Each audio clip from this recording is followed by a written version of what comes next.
Welcome to Berlin Brothers Valley. We have a heck of a matchup between the undefeated hometown Mountaineers hosting the undefeated visiting Portage Mustangs. The big story tonight is the weather. It got fall-like all of a sudden. We had 70s and 80s and sunshine all week. Both these teams practicing outside in shorts and t-shirts. Now it's a little bit cooler. I talked to Berlin head coach Doug Paul before the game. He said he likes the weather better when it's warmer. So we'll see how both teams adjust to the change in the temperature. Let's send it back up to the booth with Brian and Rick.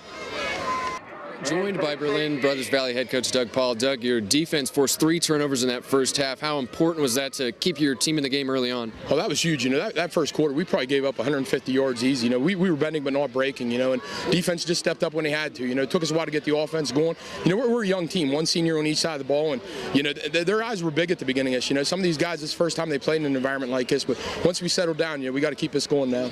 Offensively, how big of a boost is that, scoring 2 touchdowns right before the break? Oh, that's huge.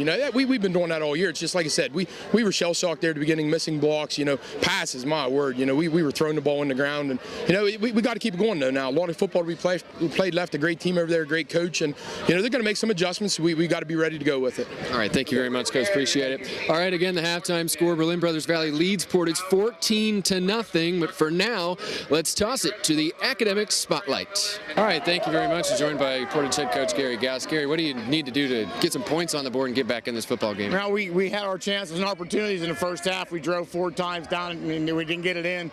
That's heartbreaking. They had 2 quick scores. I mean, we got to get a score quick early to get, take the momentum away from them. So, this is an important drive. All right, they're crawling up my back here, but we've got our player of the game, Will Spokart. Will, you played both sides of the ball. You had a rushing touchdown, a pair of rushing touchdowns and a passing touchdown. How was this offense able to find success against a really strong Portage defense? Yeah, well, it all starts up front. Our line, they're amazing. We get pushed all the time, and then the players on the outside, I can't ask for anything more than that. They make plays when needed, and I mean, whoever has the ball, we can all shine, and that's what we did tonight.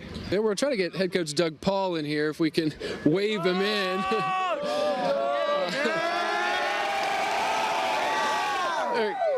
Coach, everybody wants to talk about the offense for really both sides, but how proud are you of this defense and what they were able to do tonight? Oh, they stepped up tonight. Like I said, it was a bend but don't break mentality. They drove on us how many times, and we came up with a big play. Key stops at the right time, and defense definitely won the game for us tonight. How much fun is this in this atmosphere and getting to watch these kids celebrate? Oh, this is awesome. This is awesome. These young men have worked hard. They weren't satisfied with how the season went last year, and they put the time in, and now reaping the rewards from it. But we'll enjoy this one tonight and get ready for another big one next week. All right, thank you to everybody here at Berlin. The Mountaineers a winner over Portage 21-13. We'll give them the player of the game trophy there to Will. Let's go, baby! We'll send it back up to the booth with Brian and Rick.